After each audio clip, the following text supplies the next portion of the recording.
I loved my conversation with Dawn Grooters of Broken Vessel Sales. We are live at the Las Vegas market doing some recordings here on campus, and she was my first guest, and she did awesome. We just did a power session of a lot of tips about sales. We talk about inside sales, we talk about customer service, relationship building, and some advice for small businesses as we deal with the uncertainty of today's economy, recession, inflation, some big topics that we discuss in this power session. So before we dive in, I just want to share that this is what Dawn said. Broken Vessel is accumulation of my years of experience doing inside sales and using what I learned through conversations with thousands of retailers and sharing it with businesses that want to connect with more customers. We focus on building strong relationships with wholesale vendors, sales reps, and retail customers. Our goal is to maximize sales through relationship-based inside sales that communicates value-add information with customers consistently. If you are looking for some inside sales help, Dawn is your lady. And also check out her podcast, Inside and Gift and Home. She's crushing it there. Let's dive into this episode. Are you ready to open up and talk about all things business? I'm Crystal Vilkaitis, a curious entrepreneur who loves talking about business, especially over a glass of wine. I started Crystal Uncorked to share open and honest conversations about my journey and talk to other entrepreneurs about their experiences. We pull back the curtain and talk about the highs and the lows. Wine isn't required, but is recommended. This is Crystal Uncorked. Dawn, welcome to Crystal Uncorked. I'm thrilled you're here. Thank you. Thank you so much for having me. Yes, and we're in person. Yes. Yes. Amazing. If you're watching this, we're hoping you're watching this. We're trying all this out. Dawn is my first interview here at the Las Vegas market.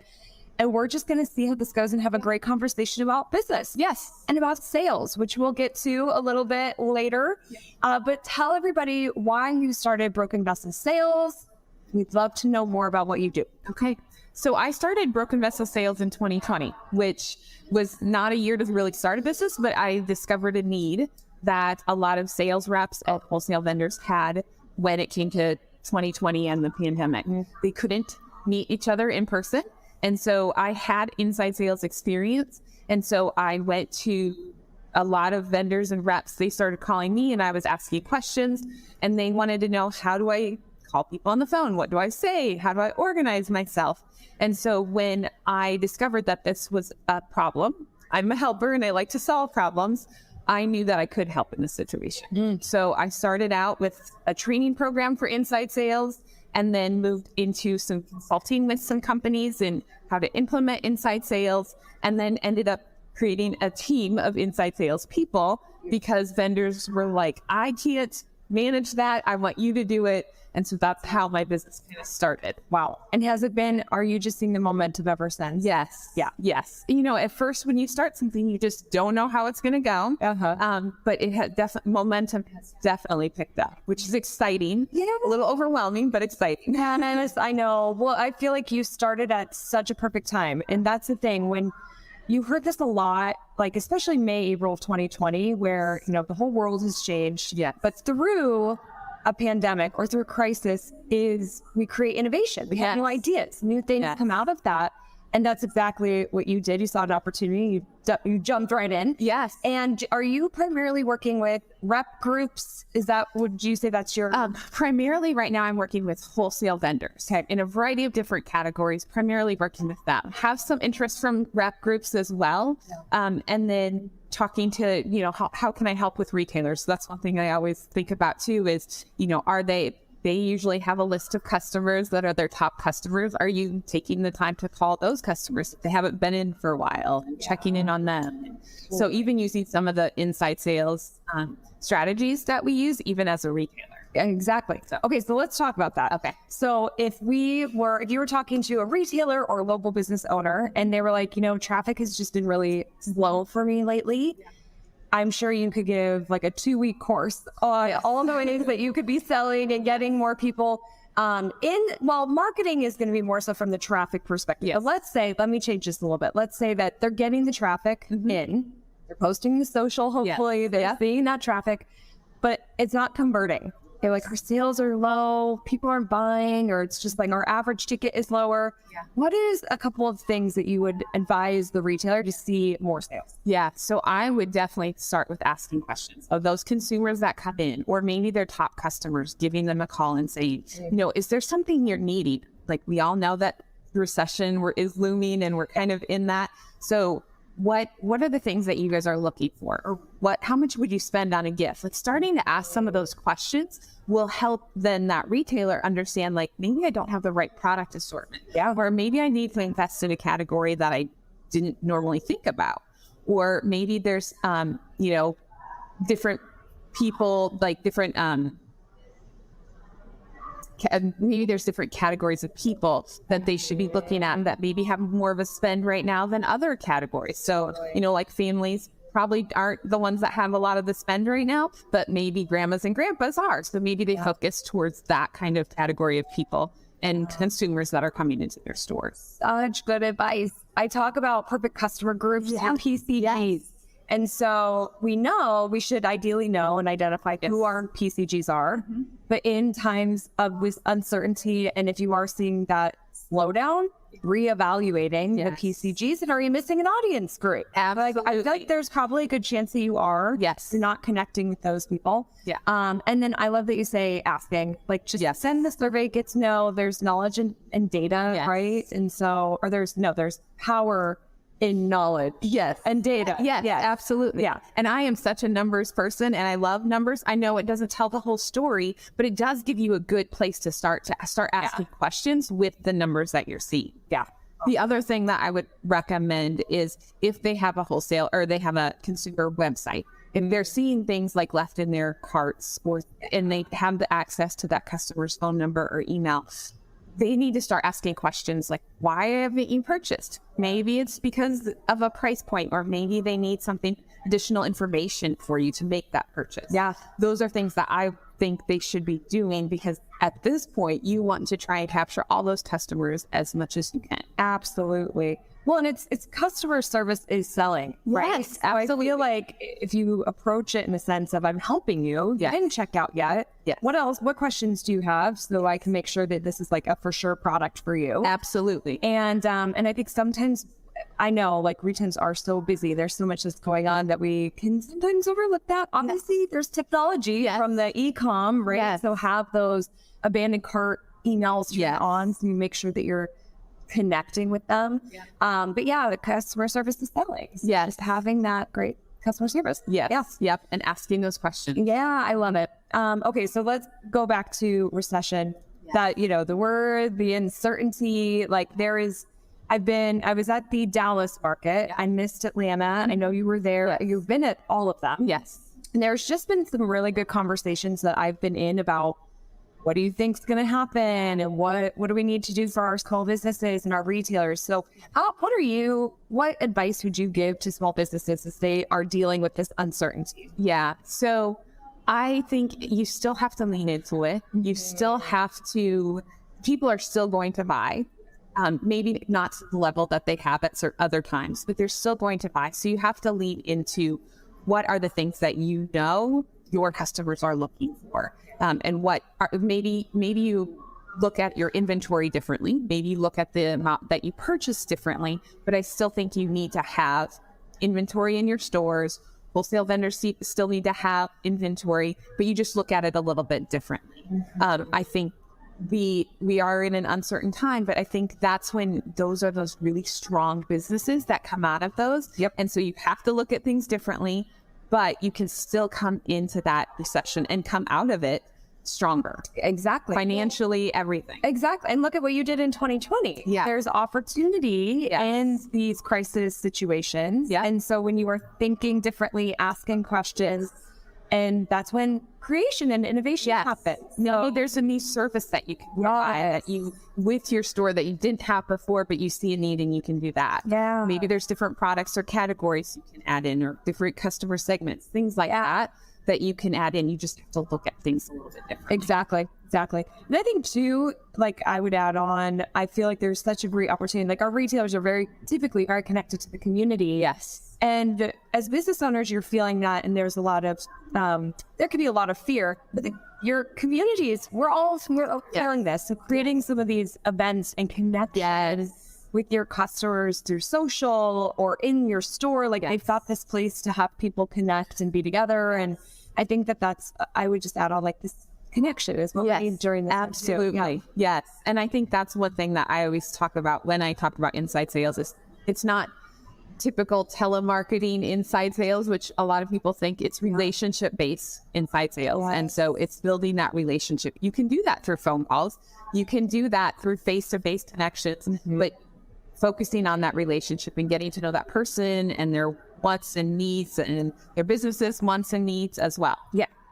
I think that's such a great point. I'm glad that you said that because I do feel like a lot of businesses have fear in selling. Yes. I don't want to be salesy and sleazy and all those things. And if you focus on you're just connecting and you're building the relationship. And again, it's customer service. Yeah. Really, right? Yeah. Have that type of approach with it. I think retailers really need to think that way. Yeah. Yeah. Definitely. Yeah. So I want to ask you about as you built your business. So it's 2023. It's been about 3 years now. And you have this momentum. You mentioned that you're building these teams. Yes. Now, is this a team that you have, or you have these teams that other people can use? It's a team that I have, but we work with vendors and call customers on their behalf. Awesome. And so we are selling a vendor that we work with. We're selling their products to the retailers.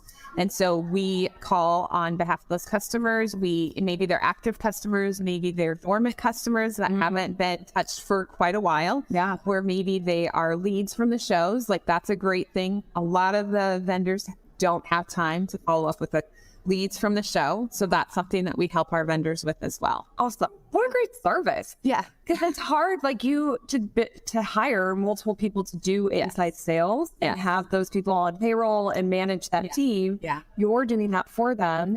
And how many vendors do you work with? So right now we have 7 vendors that we work with. And so I've been at shows looking for more too. Yeah. But my ideal the people that I like to work with and have on my team are actually stay-at-home moms. Oh, and the reason I like that is because I was fortunate to be able to stay at home and still do inside sales.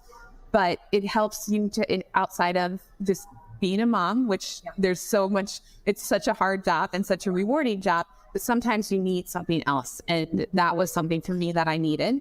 And so I want to hire moms that maybe want to place some phone calls when their kids are at preschool or the babies are napping and things like that.